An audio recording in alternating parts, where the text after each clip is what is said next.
يا أهلا يا أهلا يا أهلا بكل هايلة بتتفرج علينا. أول حلقة في السنة الجديدة. دايما بيقولوا لو حبيت تغير من حياتك، تعمل بداية جديدة، تعمل حاجة جديدة، لازم تبدأ من دلوقتي. احنا بقى كنا بنتلكك ونقول ان احنا هنبدأ من أول الأسبوع، نبدأ الشهر الجديد، نبدأ السنة ادينا في السنة الجديدة، احنا كده في السنة الجديدة. جميل ده بقى ان احنا هنبدأ مع السيزون اللي احنا بنتلكك بيه، اوكي؟ اجمل حاجه يا جماعه ان احنا ندوس على زرار الريستارت ونبدا بدايه جديده في حياتنا. تشجعي نفسك، ترمي ورا ظهرك، تبداي حياه جديده بحلم جديد، طموحات جديده، خطه عمل جديده. مهما كنت تعرضتي ازمات، مشاكل، دخلتي محاكم، فشلتي في شغل، حد عمل لك اي حاجه في اي حاجه، نعدي لمستوى اعلى. تخنتي لك 3 كيلو، حاجات يشيب لها الولدان، كفايه 3 كيلو دول، برضه هنعديها. كان في ست غلبانه قاعده في محطه القطر، قاعده بتستنى القطر وعماله تندب على حظها. امها ماتت وحياتها بايظه، لسه متطلقه، كل حاجه في حياتها بايظه، معهاش فلوس، فقيره معدمه.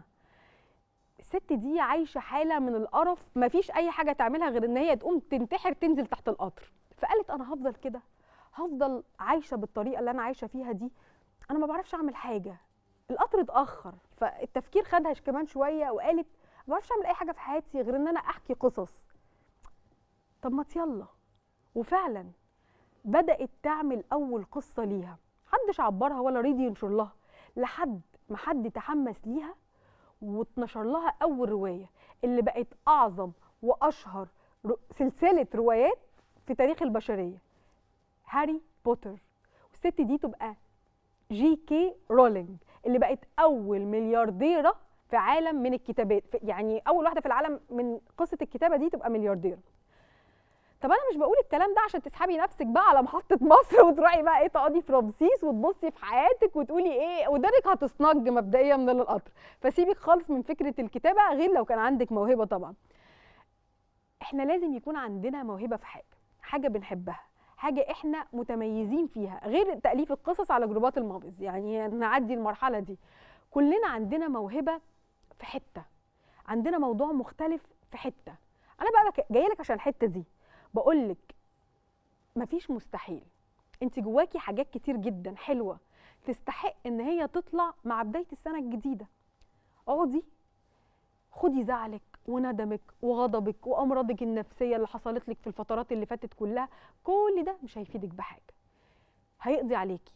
فسيبي كل ده وسيبي كل اللي في ايدك ده، واقول لك على خطوه بسيطه جدا ازاي نبدا حياه جديده باهداف جديده مع سنه حلوه جديده. اول حاجه عشان نبدا الخطه دي، احنا هنعمل خطه. اول حاجه انسي اللي فات، ما تقعديش تفكري فيه. على رأي بوحة اللي راح يا عم الحاج، خلاص راح. تستفيدي ايه بقى لو انت قعدتي لو يا بوزك وعماله تنعي في حظك؟ تجارب اتلسعتي منها، اتعلمتي، مفيش حاجه هترجع، اللي اتكسر يولع، هنجيب غيره. عمرنا عباره عن دقايق، ما تضيعهاش في انك تعيشي في ماضي لا هيودي ولا هيجيب. تاني حاجه في الخطه بتاعتنا، خايفه من ايه؟ ما انت شفتي في حياتك كل اللي ما يتشافش.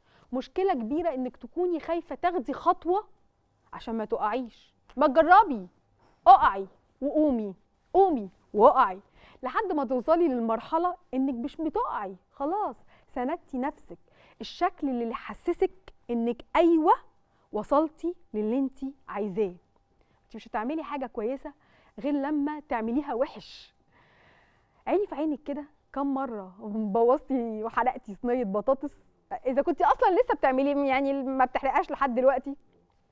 تالت حاجه بقى، حوطي نفسك باللي يفيدك.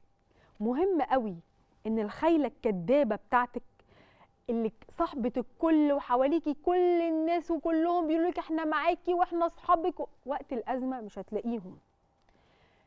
اللي حواليكي بجد واللي معاكي بجد هم دول اللي تتحوطي بيهم، اللي يدوكي طاقه ايجابيه، اللي مش بيكسروا في مجاديفك وكل شويه عمال.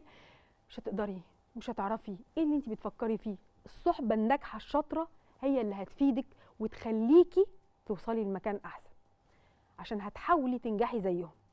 رابع حاجه، حددي اهدافك.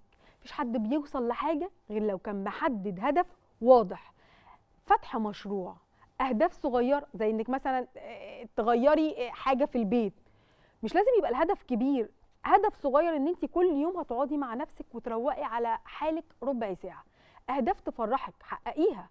لازم تحسي بالفرحه والسعاده ولو ربع ساعه في اليوم. انجاز صغير بتعمليه، انت مش قليله.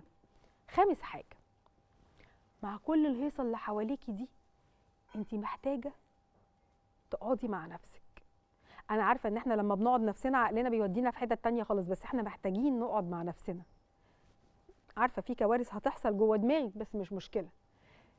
اسلتي نفسك من الضغوطات، الكلام، الفرهده، كل اللي بيصيبك بضغط، واقعدي اتكلمي مع نفسك. ابدا ازاي؟ سادس حاجه، دي بقى اهم حاجه في الموضوع كله، اوعي تفوتي حلقه من برنامج هايله بتاع ايفون نبيل كيداهم، لان دي الطريقه الوحيده لبدايه جديده في سنه جديده.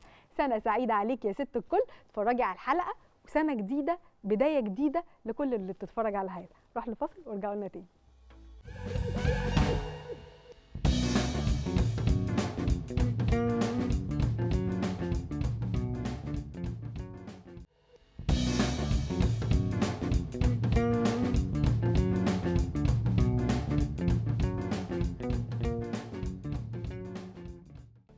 نشرة أخبار الستات تقدمها إليكم إيفون نبيل الشهيرة بأم ليلي وبيري عشان بيتخانقوا كيداهم ونستهلوها بأهم الأخبار.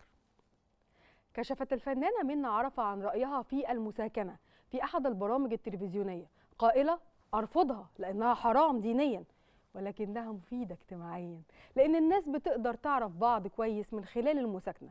في ناس بتفضل تحب بعض بالسنين، ومع أول سنة جواز بيتطلقوا بسبب إنهم معرفوش طباع بعض. معلش يا فنانة، بس أنا حابة أعرف، وحضرتك بتحرميها ولا بتشجعي عليها؟ يا اختي احنا المساكنه الوحيده اللي نعرفها هي ان الواحده تسكن مع حماتها في اول الجواز، وعشان معهمش يجيبوا شقه بتاع، وفي الاخر كله بيتقابل في محكمه الاسره. وقد اثبتت الفنانه منى عرفة بهذا التصريح انها فعلا في كفه والبنات في كفه. اتولدت بسبوسه في اللفه، يومها كان بيبي في المستشفى وقعوا اما شافوها في التو. كانوا عايزين مساكنه، ونحن هنا في البرنامج نرد على الفنانه بان لا الجواز نافع ولا نظام المساكنه شافع، كله رايح. قال الدكتور عمرو حسن مستشار وزارة الصحة للسكان وتنمية الأسرة أن هناك كبسولة يتم وضعها تحت الجلد تمنع الحمل لمدة 3 سنوات، وهي لا تؤثر على لبن الرضاعة، أهم حاجة لبن الأم. وقد استطلعنا آراء السيدات عن هذه الكبسولة، فقالت السيدة أم منا من عزبة النخل إنها وأبو منا وعائلتهم المكونة من 8 عيال لا يحتاجون إلى كبسولة تحت الجلد، بل يحتاجون إلى حفر في الشرايين. وقالت أم نهلة من فيصل كعبيش تعقيبا على خبر الكبسولة الشقية: الكبسولة مش هتحوق، وأكدت إنها بتخاف من الحقن وتناشد السادة المسؤولين باستبدالها بالبوس. مع بداية السنة الجديدة ذكرت معظم الدراسات النفسية أهم النصائح للعام الجديد، وكانت أهم نصيحة للتفكير بصورة جيدة في المستقبل هو أن تتذكري أحداث الماضي عشان تتعلمي منها. بس أنا لو تذكرت أحداث الماضي مش هيبقى فيه مستقبل، أنا أساساً داخلة السنة الجديدة عشان أنسى أحداث الماضي. أنا لو تذكرت أحداث الماضي ممكن أقضي بقية عمري في النوتي كورنر. سيبك من الدراسات دي، هتفكرنا بالعاهات. تذكري حاجه واحده بس: اللي فات كخه واللي جاي اكخ. دي مش كآبه والله، انا بس حابه افطمك على المستقبل. اصدرت المطربه الرقيقه الحنونه جنات احدث اغانيها بعنوان الشمخ الجواني، وهو ما يعيدنا الى روائع الافلام مثل تعالى تاني في الدور التحتاني ناكل لحمه ضاني ونحلي بسوداني. اما كان في لحمه ضاني وسوداني كنا بنرمي له القرود، مش احنا اللي بناكله. حاليا اسعاره زي الكاجو بالظبط. وقد صرح مراقبون ان هذه الاغنيه اتت بعد ساعات من صدور اغنيه روبي 3 ساعات متواصله، وهذا مما اعتبره البعض ردا على روبي، حيث انه ليس المهم ان تكون مده 3 ساعات متواصلة، إنما المهم أن تكون من الشمخ الجواني، مش أي حاجة وخلاص. انتشرت في الآونة الأخيرة عادات غريبة لمجتمع تيدونج، وهم سكان الحدود بين أندونيسيا وماليزيا، حيث أن من عادة هؤلاء الناس منع المتزوجين حديثا من استخدام الحمام لمده 3 ايام بعد الزفاف مباشره، وبيحطوا مراقبين للتأكد من هذا، ويعتبرون أن كسر هذه القاعدة يجلب الحظ السيء إلى العروسين. يجلبوا الحظ، والله ما فيش حظ سيء أكتر من إن انتوا ما يدخلوش الحمام 3 أيام. يعني الاتنين عشان يتجوزوا زنقوا نفسهم في جهاز وشقة وأقساط ونيش وقميص نوم بريش. ده انتوا لو بتعملوا عقاب مجتمعي للمقبلين على الجواز عشان يعيدوا التفكير وما يستسهلوش الجواز، مش هتعملوا كده، مش هتلاقوا أفخم من الفكرة دي. لذلك نطالب بتعميم الفكرة في مصر، يتزنقوا في الأول بدل ما يتحشروا في محكمة الأسرة في الآخر. ظهرت بعض الدراسات التي حددت بعض العلامات التي إذا حدثت فإن هذا يعني أن الإكس مستعد أن يعود ويرجع لحياتك.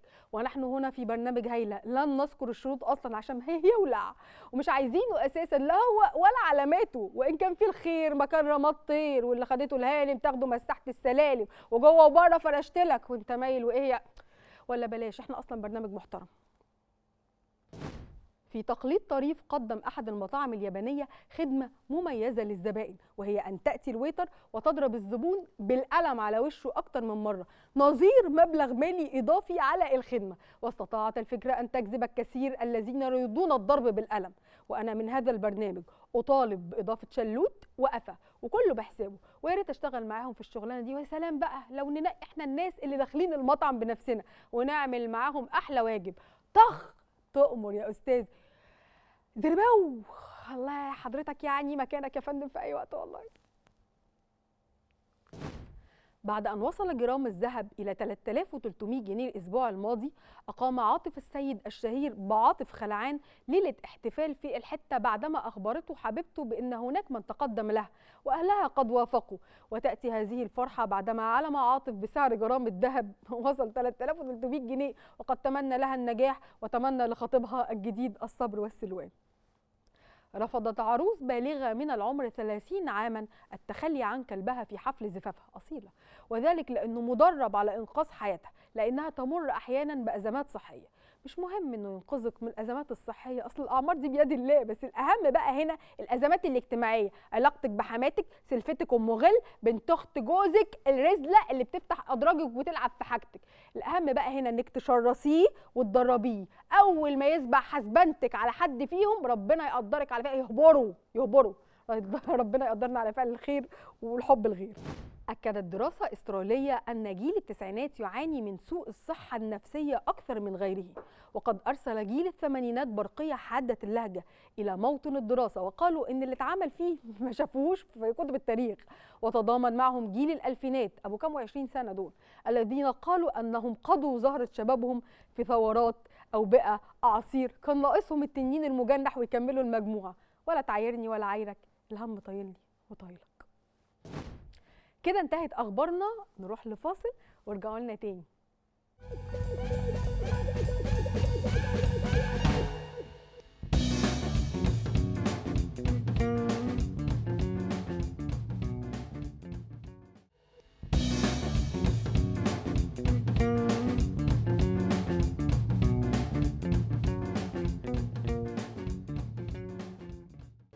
ورجعنا لكم بعد الفاصل. واهم فقره في حياه كل ست، كيف تتخلصين من قرعتك، من فروتك، من كنيشك. يعني السنه الجديده لازم نبدا بشعر جديد خالص. معانا دكتور اميره الشال، واحلى حاجه فيها ابتسامتها. بالله عليكم تقولوا لي ايه رايكم في ابتسامتها؟ والله ميرسي اخصائي جلديه وتجميل. اهلا بيك، منورانا يا دكتور. ده نورك بجد، ميرسي جدا يا جميل. كل الستات عندها أكيد. مشاكل اكيد في تساقط الشعر، اكيد، خشونه الشعر، بالزبط. نشفان الشعر، كله فعلا بيشتكي. الكلينيك عندي كلها المشاكل دي، ده مفيش حد سالم اكيد. اصل الشعر ده مرتبط بالحاله النفسيه. بالظبط. فاحنا حالتنا النفسيه سخيف. وده دايما اللي بكلم عليه حالاتي، ان النفسيه مهمه جدا جدا في اي علاج سواء للبشره او للشعر. يعني ده شيء اساسي معايا، لازم ادور الاول على الاسباب بعد كده اعالج. يعني في اسباب نفسيه، في اسباب وراثيه، ممكن يكون في هرمونال تشينجز مثلا حاصله معاها، ممكن يكون في سوء تغذيه، احنا هرموناتنا قب علينا طول الوقت. كل ده ممكن يساهم في تساقط الشعر، وممكن كمان يغير من طبيعه شعرك العاديه. يعني ممكن حد يكون طبيعه شعره مثلا ليس او عادي فجاه يقلب جاف. طب ايه اللي حصل؟ النفسيه بتاثر، قله التغذيه، قله الفيتامينز، الحاجات دي عايزه اقول لك بتبوظ بتتكلمي الدنيا. جد يعني؟ والله أنا ممكن العظيم طبيعه شعري تتغير؟ بالظبط ممكن. لا انا بقرع.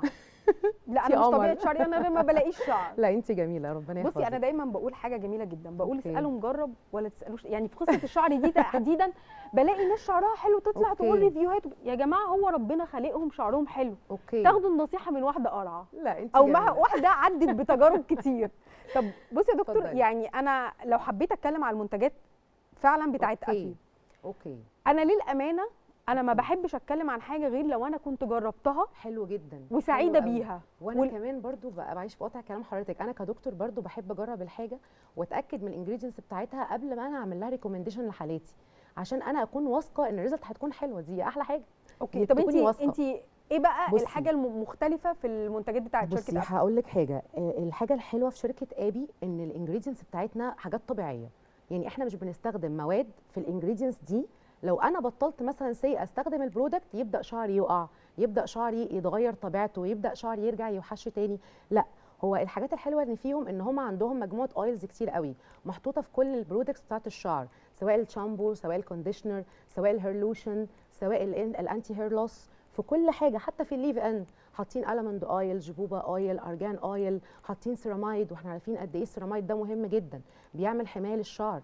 يعني احنا كمان لو بنستخدم حراره كتير مع الشعر بنحتاج نعمل حمايه. فبرضو الحاجات دي مهمه. يعني الليف ان بتاعهم انا بحبه بس في الكيرلي. بصي هقول لك حاجه، هو الليف ان جنرال حلو حتى لو انت مش يعني كيرلي. اعمله احطه وانا بصي. قبل ما اعمل شعري؟ بصي هقول لك، لا احنا بنعمل شعرنا الاول وبعد كده بنحط الليف ان، وحسب انت عايزه ازاي شعرك. يعني انت ممكن لو عايزه تعملي شعرك كيرلي بتعمليه مثلا بالليس او كده، او ايا كان طريقتك ايه. لا لو انا بعمله وتحطي طبيعي leave خالص in. بحط الليف ان وبعمله كيرلي. بالظبط بيبقى شكله حلو. بالزبط. او لو انت اوريدي مثلا شعرك ليس او عادي وعايزه تعملي مثلا زي ايه فريزنج للوك مثلا، اوكي، او تحافظي على اللوك بتاعك اكتر وقت ممكن. ينفع يتحط ما يبوظش الشعر بعد ما يتعمل؟ لا ما تقلقيش، هما احلى حاجه في شركه ابي ان الانجريدينتس حلوه وما فيهاش سيليكون. هو السيليكون مشكلته انا للامانه انا أوكي. جربته في الكيرلي الطبيعي. اوكي رائع، حلو جدا. ترطيب بيخلي الشعر بيلمع بالزبط. جدا جدا بالزبط. جدا. حلو. ده بجد من احلى الليف ان اللي انا جربتها. بالظبط. طيب الحمد لله. اوكي. والمبدع إيه بقى؟ المبدع اللي حسن علاقتي بعيالي ايه؟ الكونديشنر، الشامبو. اصل انا عندي معاناه في أوكي. تسليك الشعر. اكيد كلنا ده اصلا فكره النزول بتاعت الصبح بتاعت المدارس دي يا لهوي. لا وبعد الشاور اوكي في كلكعه نفكها وسويت بقى، إزاي. سويت بجد. انا علاقتي بعيالي كانت لا ما بتسوء تقلقيش خلاص، ادي حاله الموضوع. وهم بياخدوا الشاور واعمل بايدي كده ايوه بيتفكك. دي بيرفكت واي. انا دايما اقول لحالاتي احنا الشعر الكيرلي ليه تعامل خاص، هو عايز عنايه وعنايه يعني فائقه ومنتظمه، ما ينفعش انا اهمل فيه ابدا. يعني موضوع انك تاخدي شاور وانت عارفه مثلا ان شعرك كيرلي او بنوتك شعرها كيرلي، لازم تكوني عارفه انك هتستخدمي الشامبو، تستخدمي الكونديشنر، وكمان تستخدمي هير ماسك. وطبعا مش كل يوم، يعني احنا اخرنا مثلا مرتين في الاسبوع او 3 مرات بالكتير. ولازم تعرفي ان انت بتغسلي شعرها لازم بايدك تعملي زي ايه انكويلنج كده، بحيث بعد ما تخلص الشاور ما تبدايش تمسكي المشط جامد يتكسر معاكي شعرها اكتر ويقصف اكتر. يعني ولازم دايما نسلك من تحت لفوق. عارفه انت امهاتنا زمان كانوا بيقولوا لنا الطريقه دي، على فكره طبيا فعلا الطريقه دي صح، احنا بنسلك من تحت لفوق عشان نقلل الدمج بتاع الشعر. زائد بقى كمان عايزه اقولها ان في الهير لوشن بتاعهم حاطين الكافيين وحاطين كمان الامينكسيل، والمادتين دول حلوين قوي في ايه؟ انهم بيحفزوا الدوره الدمويه اللي واصله لبصيلات الشعر، فيبدا شعرنا ينمو اسرع ويكون صحي اكتر. وكمان بيحسن من قوام الكولاجين اللي موجود في الجلد بتاعنا في فروه راسنا، فتبدا الشعره تطلع عندي وتبقى زي ما تقولي ثابته حتى لو انت ده للتساقط. ده للتساقط. اوكي انا للامانه ما جربتوش لسه بس هجربه. بصي جربيه هتتبسطي بيه جدا. انا كنت شغاله على الثوم. طب حلو. لا على فكره الثوم برضو حاجه كويسه رائع، بس زي ما امهاتنا بتقول هي دي برضو. المشكله. فاحنا بدانا بقى في المنتجات دي يعني نجيب حاجات برضو تبقى ريحتها حلوه وتبقى مقبوله وتعمل ايفكت حلو. فانا انصحك تجربي الهير بتاعهم لوشن اللي هو الانتي هير لوس، بنحط بالليل من 6 بخات ل 10 بخات، هتتبسطي جدا ومش هتكوني قلقانه انك لو وقفتيه او قللتيه ان شعرك يتساقط. ما فيهوش بقى مينوكسيديل. الله ينور عليكي. بصي الامينكسيل هو البديل الامن للمينوكسيديل، بيعمل نفس الايفكت بتاعه من غير ضرر، ان انت لما توقفيه هتلاقي الشعر كله وقع. ليه بقى؟ لان انا زي ما قلت هو بيحفز الدوره الدمويه وبيحسن كواليتي الشعره وبيحسن كمان الكولاجين اللي موجود في البشره بتاعت شعرك، فالشعره بتثبت فاهماني؟ أوكي. بس انا عايزه اتكلم في نقطه مهمه جدا جدا بيغفل عنها حالات كتير قوي، ان احنا بنظبط شعرنا من بره ولازم نظبطه من جوه. صح. دايما اقول لحالاتي شعرك زي الزرعه، لازم يعني تغذيه من جوه ومن بره. انت اهو بتستخدمي روتين، بتستخدمي لوشن للتساقط، طيب فين الفيتامينز بتاعتي اللي المفروض اخدها؟ مفيش. فين لو انا عندي انيميا المفروض اعمل CBC صوره دم كامله واحللها واتاكد ان انا ما عنديش، ولو عندي اخد تريتمنت. لو انا عندي مثلا فيتامين دي ديفيشنسي ده مصيبه للشعر. ده انا عايزه اقول لحضرتك ان هو ممكن يغير من طبيعه الشعر. لو انا عندي حالات كتير تقول لي يا دكتور انا كان شعري مثلا ليس او شعري عادي وتحول فجاه بقى جاف، ندور على الاسباب نلاقي في نقص في الفيتامينز، نقص في مثلا الهيموجلوبين بتاع الانيميا. لا لو دورتي هتلاقي في حاجات كتير، وفي برضو امراض تانية مزمنه. انا في حاجه بقى انا ما كنتش متخيله ان هي أوكي. بتاثر في الشعر خالص. اللي هي الميه. طبعا طبعا انا واحده ما طبعاً. بشربش ميه. ما انا لسه قايله لك يا جميل ان الميه، ان احنا بنهتم بشعرنا كانه زرعه. الزرعه محتاجه ايه؟ غذاء وميه. الميه مهمه جدا للبشره وللشعر، يعني لا غنى عنها. انا اي حاله بتجيلي تريتمنت للهير بندور الاول على الاسباب، زي ما قلت لحضرتك ممكن تكون حاجه وراثيه، حاجه هرمونيه، حاجه ستريس. لو هي مثلا بتستخدم الهيت كتير، بتعمل صبغات كتير بالامونيا، انت عارفه طبعا الموضوع ده غلط جدا، ولازم نعمله على فترات بعيده، ونختار برودكت نبقى عارفين ان الدنيا فيه في الامونيا تكون هاديه شويه. زائد ان احنا لازم نعرف ايه الاسباب التانية يعني، ونهتم باساسي نيوتريشن وشرب الميه، دي مهمه جدا. انا ما كنتش متخيله ان هي مهمه أوكي. لحد انا شعري يعني اهتميتي بالميه فحسيتي بفرق. لا ده انا أوكي. عملت نوع من انواع الدايت، المفروض ان انا قللت الاكل وكل الحاجات، فالمفروض ان انا انا عايزه اقول لحضرتك النوع ده من الدايت بيدمر الشعر. لا ده انا عايزه اقول لك بقى ان انا بيدمره. شعري اتظبط ليه، لان انا اصلا في أوكي. الطبيعي انت ما عملتي بشربش دايت ميه. شربتي ميه. شربت سو مية سوري انا كتير. فهمتك غلط، ان انت قصدك انك قللتي الميه. بالعكس. أوكي. ده انا زودت الميه لان برافو. انا ما كانش قدامي غيرها، برافو. فبقيت اشرب مشروبات عشان كتير وميه تشبعي. كتير عشان أوكي. اشبع. تمام. لقيت أوكي. شعري بيتحسن ودي حقيقه. فاستغربت ودي حقيقة. بشرتي بتتحسن. طبعا لان الميه لما بنشربها بكميات مناسبه بتحسن من الدوره الدمويه اللي ماشيه في جسمنا، وانا غذاء الهير فوليكل بتاعتي ايه؟ هي الدوره الدمويه بالظبط. فالنيوتريشن الكويسه وشرب الميه الكويس اساسي للشعر. وعايزه اقول لحضرتك في عادات غلط بنعملها كتير قوي بتخلي شعرنا حتى لو كان جاف ويجي منه لا بيبقى جاف اكتر واكتر. يعني في عادات كتير بنعملها غلط. ان احنا زي ايه ممكن طيب؟ هقول لحضرتك يعني مثلا احنا ممكن نسرح شعرنا كذا مره في اليوم، ده مش صح. اوكي. يعني انت المفروض تسرحي شعرك مره، ومفروض تستخدمي مثلا فرشه من الياف طبيعيه او مشط خشب. أوكي. ده بيفرق جدا. بعد الشاور ما ينفعش ننشف شعرنا بالفوطه ونلفها بقى حوالين شعرنا ونسيبها حبه، غلط جدا. ده بيكسر الشعره وبيعمل نشفان في الشعره. لا احنا مفروض ننشف بحاجه قطنيه. القطن بيحافظ على الشعر، ومفروض وانتي فلنة بتنشفي جوزي. زي ما بقول فلنة جوزي. ما الحالات بتقول لي اجيب منين طيب القطن يا ده؟ جماعه بقول لها ده اي حاجه قطن طبيعي قطنيه جميل الابيض ده الحلو بالظبط. ده. يعني هيحافظ على الشعره بتاعتك، مش هيخليها تتكسر، مش هيخليها تتجعد اكتر. دي حاجات مهمه احنا غافلين عنها خالص. والمفروض كمان بالليل قبل ما ننام لو احنا مثلا عندنا كفر ساتين للمخده نحطه، او لو مش عندنا كفر ساتين طرحه ساتين نحطها ننام عليها. ليه؟ عشان يحصل تعادل للشحنات بتاعه الشعر، لان لما بننام على حاجه قطنيه بيحصل زي تنافر فبتقومي هايشه بقى. بجد؟ والله دي حقيقه بجد. يعني انا بصي انا عارفه اثبت ان العلماء الموضوع ده. الكابل ساتين ده اوكي لو انت ما عندكيش كاب ساتان مثلا او توكا ساتان وعايزه تحافظي على الموضوع ده هننام على حاجه ساتان هي. اوكي. ده غير طبعا بقى ان الجو وهو فيه رطوبه عاليه برضو بيبوظ الشعر. غير برضو ان ممكن تكون الميه اللي بنستحمى بيها فيها نسبه كلور برضو يعني جامده. انا في حالات عندي بضطر اقول لها استحمي بميه معدنيه، هنعمل ايه؟ لا مش للدرجات دي يعني. ليفل الدراينس بتاع الهير صعب يا جميل والله انت مش متخيله. انا عندي بقى بالنسبه للجفاف بتاع الشعر عندي منتجين. اوكي. فعلا وانت جربتهم. اوكي. للامانه كان النسخه الاقدم من الشامبو ما كانتش بترطب كده. طيب. انا الشامبو دلوقتي بيرطب. أكيد. هو فيه ايه؟ انا عايزه اعرف هو فيه ايه. الشامبو فيه كميه زيوت، يعني اي زيت يجي في بالك هتلاقيه. طب امسكوا لنا بقى كده وقولوا لنا بقى هو فيه ايه الزيوت بصي يا جميل، هو ده الشامبو وهو ده الكونديشنر. اوكي. فيه كميه زيوت بجد بجد كتير قوي. زائد كمان ان هم بيحطوا في كل منتجاتهم بروتين. يعني كلمه ابي دي البي دي فيها بروتين، ان هو ريتش بالبروتين. وطبعا احنا كلنا عارفين ان البروتين وريهم بقى وريهم للكاميرا بتاعتك. أوكي. الكاميرا بتاعتك اهي. اوكي. بصوا معايا طبعا هو الباكجينج تحفه اصلا ان جنرال، فدي حاجه برضو بتشدنا. زائد ان الانجريدينتس بتاعته بجد كويسه جدا، زي ما قلت لحضرتك في كميه زيوت بجد حلوه ومعموله بكونسنتريشنز يعني متظبطه مع بعض. انا مش بحب نستخدم اويلز كتير عماله على بطال دايركت على الهير، يعني في التسريح اليومي انا مش بفضلها. بفضل بتلزق، بتعمل تساقط، بتقصف الشعر، بتكون تقيله. لسه كنت اقول لك بتقل الشعرايه اصلا. بالظبط. فانا حابه ايه بقى، ان احنا ندخل الزيوت بطريقه طبيعيه في البرودكتس دي بكونسنتريشنز مظبوطه بحيث تديني افكت المويسترايزنج اللي انا عايزاه.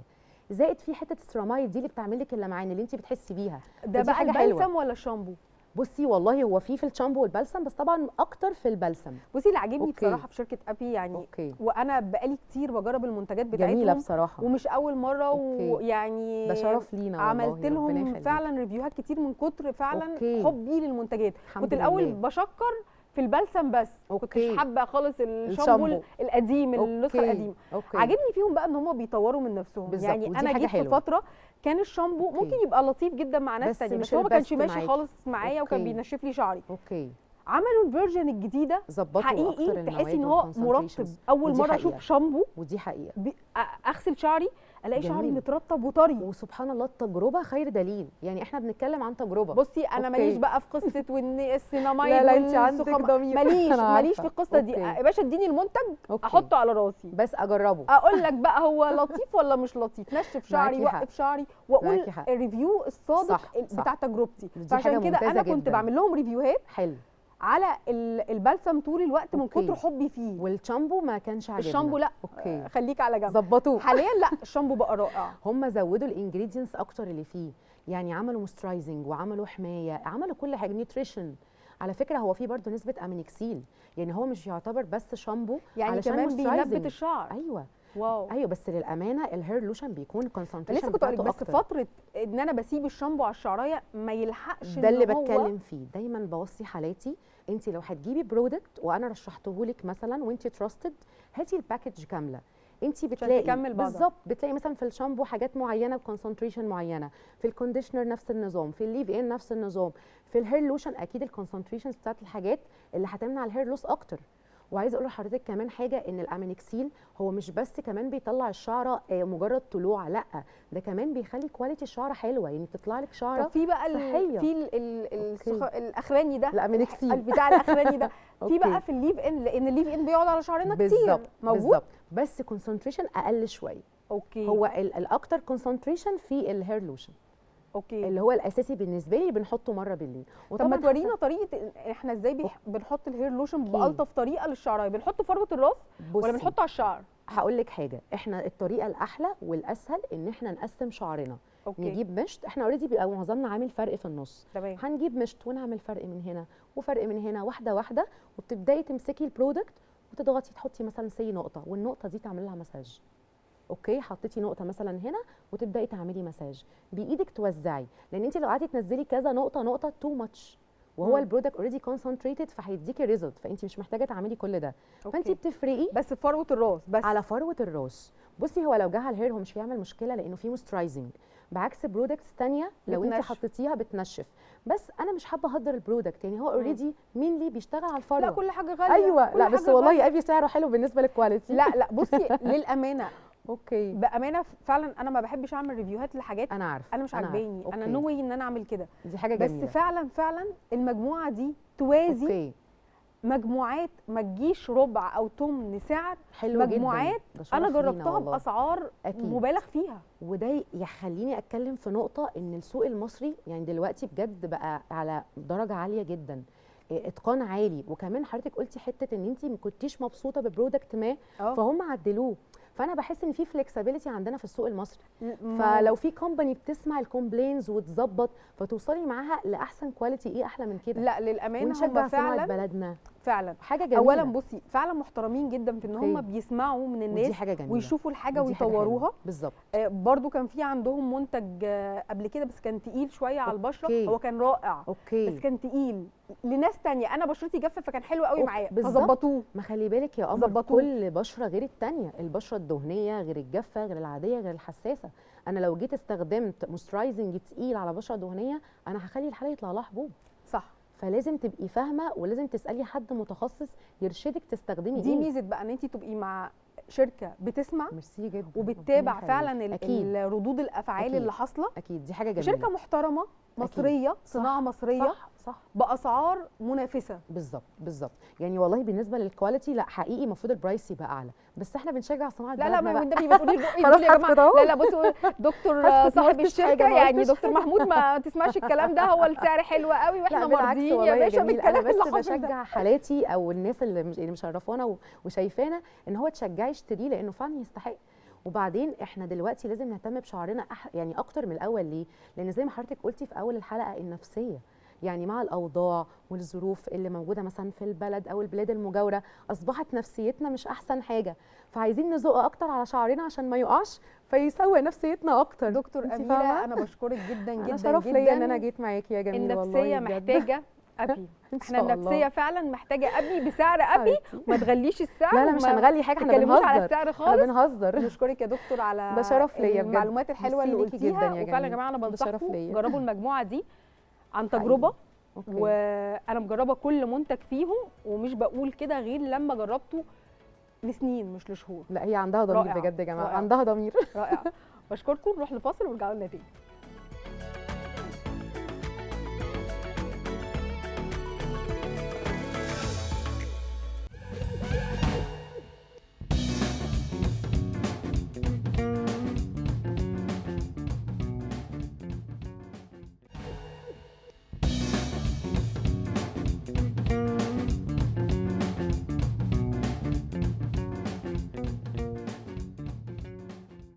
ورجعنا لكم بعد الفاصل. قلت لكم سنه جديده ببدايه جديده. ساعات ما بتبقاش سنه جديده ببدايه جديده، ساعات بتبقى واقعه ببدايه جديده. وده اللي حصل مع سالي عوني، اللي عملت ريستارت لحياتها وعملت شيفت كارير لحياتها، وفي النص مأساويات عدتها وبدأت بداية. عارفين الناس المدحرة اللي كل ما تقع تقوم، كل ما تقع بحبك. انا بحبك وبحب البدايات الجديده. سالي منوراني. ميرسي. قولي لي بقى، انت كنتي شغاله في بنك، بنكيره 9 سنين. عملتي شيفت كارير ليه؟ بصي الموضوع جه صدفه جدا. انا قبل ما اتجوز بشهر شويه مأساويات، جالي كانسر. فاول ما جالي طبيعي جدا اتوترت شويه، اللي هو بدل ما احضر لفرحي ابتديت احضر علاج دكاتره. توترتي شويه؟ توترتي شويه؟ اتضايقت. اوكي. لا لا مش عايزه انكد عليكي. اوكي، لا انا اديني في المأساويات وانا هتلاقيني برضو مبتسمه. بتوتر شويه. يعني جالي الخبر اللي هو بقى انت بتحضري فستانك والمفروض تكوني مبسوطه وفرح وزفه ومعزيم، فجاه انت حياتك بتتغير 180 درجه. لا دكتور كيماوي، شعرك هيقع، شكلك هيتغير، جسمك هيتغير، شغلك مجهودك بيقل 180 درجه، كأنك بقيتي عندك 70 سنه. ف نفسيتك كانت عامله ازاي؟ بصي في الاول طبيعي جدا زي اي حد، شعري كان طويل فقصيته طبعا. طبيعي نفسيتي في الاول ما كانتش احسن حاجه. اسوأ حاجه في الموضوع صعبانيات الناس بقى وهي بتبص لك، يا حرام دي عروسه، دي شعرها وقع، دي لون بشرتها اتغير، دي شكلها مش عارف بقى ماله، جسمها اتغير. الفقره دي اسوأ فقره. يعني نوجه كلمه للناس يا جماعه، بلاش صعبانيات اوفر خالص. يعني خالص. هي هتبقى كويسه. بصي مصدقه انه ادوها يعني طاقه ايجابيه. مصدقه جدا انه لما بيجي المرض ربنا بيدي جنبه قوه وتحمل، يعني انت بتعرفي تتعاملي معاه. انا عملت كده، اتعاملت مع المرض عادي جدا كانه دور برد بس قوي شويه، وكنت باخد جلسات الكيماوي وشغلي مكمل عادي جدا، ما عنديش اي مشاكل خالص. متعب متعب، بس خلاص انت لازم تقبليه وتتعاملي معاه وتتعايشي وتتقبلي شكلك الجديد عادي جدا خالص، مفيش اي مشاكل. لان لو ما عملتيش كده المرض ده بيقتله النفسيه مش تعبه. اي حد ممكن يمر بيه ويعدي بيه عادي جدا، بس هو نفسيته حلوه. بس انتي شخصيه محاربه، لان مش كل الناس بيحصل لها ازمه وتاخدها بالبساطه والسلاسه دي، وانزل شغل وابقى لسه واخده الكيماوي واروح شغل. ما انت لو ما اتعاملتيش كده هتموتي بالبطيء، بس انت لازم تتقبليه وتتعايشي معاه وتصدقي ان هو مش هينفع يكون اكتر من انه دور برد. انا تعايشت مع الاساس ده وبقيت فاهمه ازاي اتعامل معاه، امتى هتعب، امتى ما ينفعش دلوقتي اكل، امتى لازم اخد الدواء. ببقى فاهمه كل مرحله، ببتدي استوعبها واتقبلها باريحيه تامه. حتى اتقبل نظره الناس، ممكن اكون شكلي كان اسوأ فقره كنت بمر بيها برضو غير الناس. وانا مثلا عايزه اشتري لبس، بتخيل شكلي القديم في اللبس، انا بحب اللبس قوي، فبتخيل الطقم عليا وانا بشكلي القديم، بعدين ابص للمرايه، دي مش انا، واحده مش عارفاني، مش شكلي، مش شبهي، مش طاقتي، انا هايبر قوي. بس ممكن ندي لنفسنا بس انا هرجع وقتها هجيبه عشان يبقى اكتشفت حاجات شكلي كذا. جديده خالص فيا بقى. ايه بقى؟ اكتشفت انه يعني مش لازم تعتمدي على شكلك خالص، فيكي حاجات جواكي وطاقات احلى كتير قوي من اللي انت كنتي متكله عليهم بكتير. اكتشفت ان انا مثلا ممكن اكون عندي حاجات كتير قوي حلوه فيها، زي ان انا مثلا بحب اللبس، فابتديت اوجه نفسي في حته تانية هحكيها لك دلوقتي. اكتشفت انه لا، انا مثلا شاطره في القرايه قوي، بعرف اكتب حاجات، بحب اوجه الناس في حاجات كتير. ركزت بقى في الفتره دي ان انا الحاجات ابتدي اللي انت بتحبيها وشاطره فيها. انا خلاص انسي بقى قصه الشكل واللبس. انا رفضت البس باروكه بمنتهى الامانه خالص، لانه قويه. مش انا بقول لك مش ان انت حاسه ان انا قويه، قادره اعمل ده، مش حاسه ان انا قادره اعمل ده انت خالص. متقبله الموضوع خلاص تقبلته وراضيه وعارفه انك وراضية. هتعدي، هي مرحله ابتدينا وهتعدي. بالظبط، ابتديت اتعامل معاه بقى انه لا، نروح وندي سيشنز للناس انه ازاي يتخطوا الحته دي، الناس اللي زيي كمان مم. مش بقول لا ده انت كده قويه ومفتريه، يعني انت مش بس تقبلتي حاجه صعبه على كل الناس، ده انت ابتديتي تدي سيشنز للناس ازاي يتجاوزوا ده. لازم. لانه كان بيفرق معايا قوي وانا باخد الكيماوي، انه كنت بسمع عياط ستات جنبي في روم تانية، فكان بيفرق معايا جدا. اكتشفت انه فعلا فعلا النفسيه بتفرق. يعني انا عمري ما خدت الكيماوي وانا نايمه على السرير، انا كنت دايما باخده وانا قاعده ومستمتعه وبضحك وبهزر، ما بحبش حد يشوفني تعبانه، فبقيت متعايشه مع الموضوع جدا. يعني يمكن فكره انك تبقي عروسه وانك بعد اسبوع بالظبط من جوازك تاخدي كيماوي، دي كانت يمكن اصعب انت حاجه. كنت اتجوزتي؟ هو جالي قبل فرحي بشهر وما اجلتش، وابتديت الكيماوي بعد اول اسبوع بالظبط من جوازي، لان كنت تعبانه قوي. ده انت حد غيرك كان اتدمر نفسيا. بصي انا زي ما قلت لك، اي تعب ربنا بيدي قدامه قوه وتحمل، وكنت بقول لنفسي طول الوقت لو ما كنتش قديها، يعني لو انا مش كانش قدها ربنا ما كانش اداني. ربنا اداني. فانا شفت وبيبقى ان انا ساعات قدها. ربنا ليه حكمه ان هو يديكي الحاجه عشان هو راسم لك حته تانية انت مش شايفاها. دي حقيقه، ده اللي انا بقى اكتشفته مؤخرا. يمكن وقتها كنت بقول يمكن التوقيت، طب ليه، يمكن التوقيت ما كانش احسن حاجه، انا ما انبسطتش خالص. بس بعد كده لقيت انه حياتي ابتدت تتغير، حتى مفاهيمي وتحملي للامور بعد كده ما بقتش الصدمات بتهتني زي الاول. خلاص بقى، ما خلاص احنا بقى، عندنا بالصدمه فاضلش اللي ما فيش حاجة. بعدها صدمات. هموت بقى ولا ايه؟ مفيش. طب عدينا من المرحله اللي هي بتاعت العلاج دي. العلاج بصي الكيماوي شويه بيبقى غالي، يعني العلاج غالي. مم. فمهما كنتي بتقبضي الموضوع صعب برضو، انت لسه في بدايه حياتك ومتجوزه والبنك، وانت دلوقتي في مصاريف كتيره قوي للعلاج. ده اللي خلاكي تعملي شيفت كارير. بصي انا كنت بحب الموضه قوي، وبحب طول الوقت اشتري لبس، وبقنع اصحابي بيه طول الوقت. يعني مثلا شفت جروب اونلاين، بصوا دي عندها حاجات تحفه لازم نشتري منها. فجت بالصدفه ان البنت اللي ماسكه الجروب قالت لي طب ما انت شاطره، ما تعملي انت ليه ما تعمليش القصه دي؟ في الاول لا، زي اي واحده، لا انا موظفه بنك، انا هعمل بقى جروب اونلاين وحد بقى يتنك عليا واتحرج وانا بوزيشن وشكلي لا يعني مش كفايه بقى قصه الكيماوي، هخش في قصه تانية.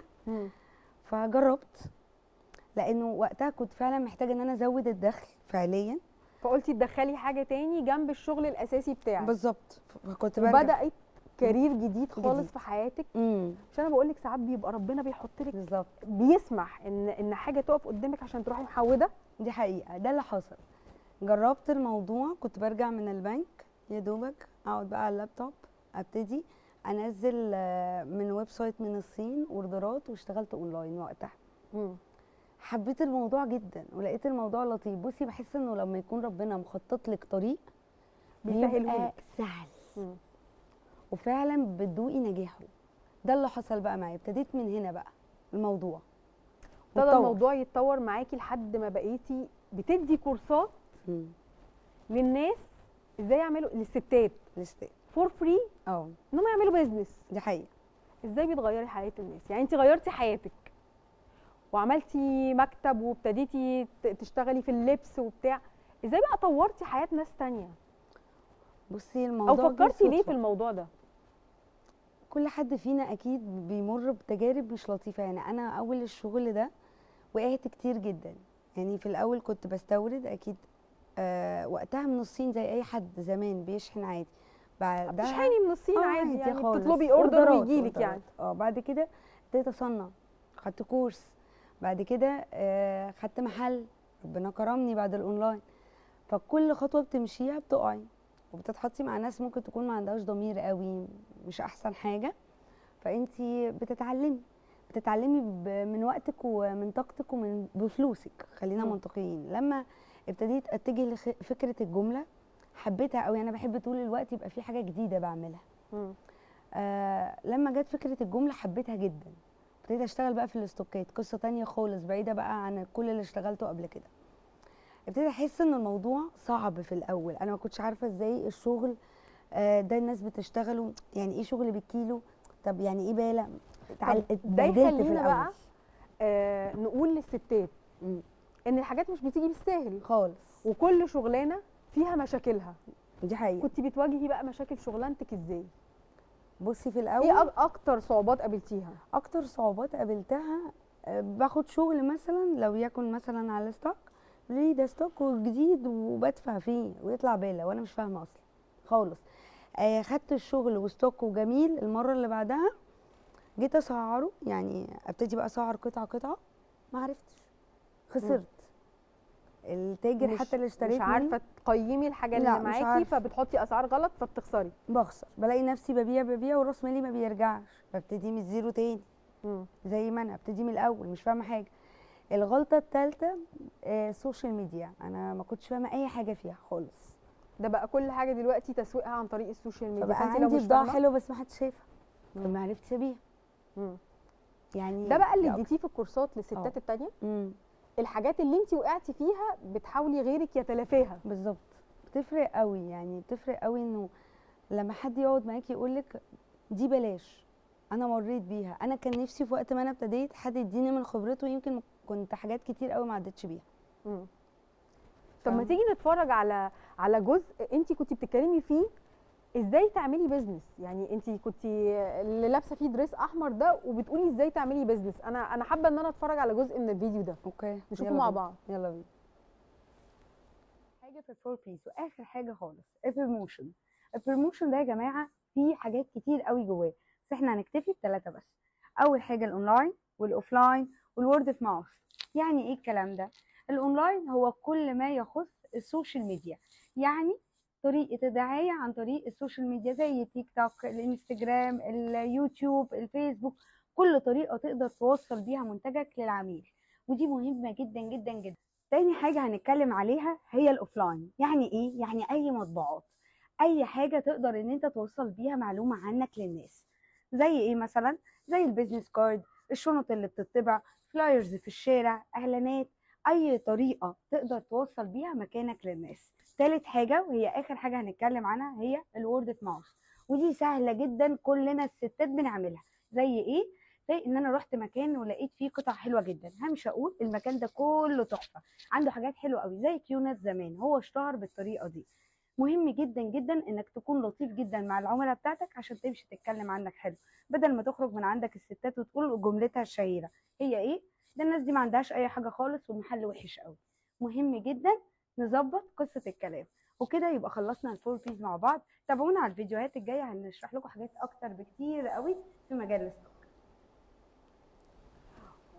بصوا، عامله لنا فيها سانتا، لابسه لنا فيها احمر، جايه بتقول للستات يعني مش بس عدت بخبرات وتعبت فيها، لا هي وقفت وعدتها وقررت ان هي تنقل خبراتها دي للناس التانيين فور فري.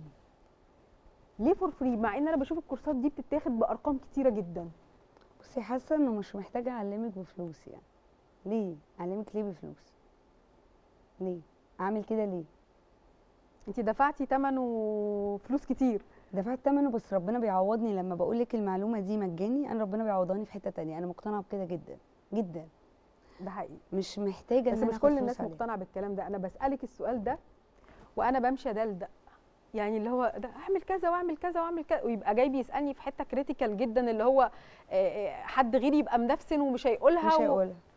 انا كنت ببقى رايحه انترفيو من قناه رايحه لقناه تانية، واقول لكل اصحابي ده في انترفيو في المكان الفلاني، بصي سذاجه الكوكب، ونروح كلنا، مع ان هم بيبقى عندهم انترفيو ما حدش يجي يقول لك. بس انا كنت بشوف ان لو ربنا مختار حد فيهم. محدش بياخد رزق حد بالظبط. نهائي. عايزه اقول لك الوقت اللي عملنا فيه الفيديو ده كان قبلها على طول تقريبا كنا عاملين فيديو تاني، كان الصفحه برضو اتسرقت. احنا كل فتره كده بتحصل لنا دروبات لطيفه قوي. كان الصفحه اتسرقت، كنا عاملين بقى بدايه جديده بقى مع بعض. كان احنا في كورس بدايه جديده اهو. بالظبط. الفكره بقى كلها ان كان عاجبني قوي قوي في البرنامج انه اي واحده تعبانه عندها مشكله، ظروفها مش احسن حاجه، عايزه تحسن دخلها، عايزه يبقى لها كيان خاص بيها، مفيش احسن من انها تبتدي، ولو وقعت تبتدي تاني وتالت ورابع وعاشر. انتي بصي بتقولي الهدف من حلقه النهارده. احنا في سنه جديده، ودايما احنا بنحب نربط الاحداث. هبتدي الاسبوع الجاي، هبتدي يوم السبت، هبتدي الشهر الجاي، هبتدي السنه الجديده. مع ان انتي بتقولي حاجه رائعه، ابدا دلوقتي حالا ايا كان اللي حصل لك.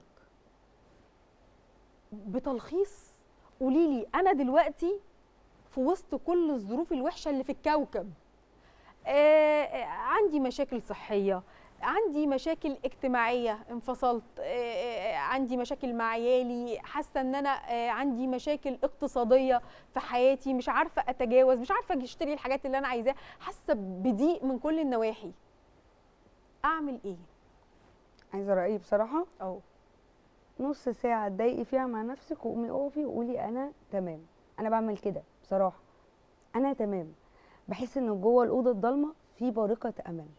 كل ما الدنيا بتسود بجد في نور حلو قوي بيجيلك، بتطلعي منه حاجه اعلى من الاول بكتير بكتير. انا مقتنعه بكده جدا. كل مشكله بتحصل لي، بصي مفيش اسوأ من ان انا اكون في بدايه موسم بقى وابتديت وشغلي واخده ستور جديد وشغاله جمله والكورس لسه خلصان وراجعه من دبي، فانا واصله لحته حلوه والصفحه تتسرق. يعني من الناس ما بقتش عارفاني خلاص، الناس اللي بتواصل معاهم مش عارفه يوصلوا لي. ما وقفتش. لا انت هي جت على الصفحه ما وقفتش يا بابا انت عدينا احنا عدينا بوتات اكتر من كده بكتير. بالظبط.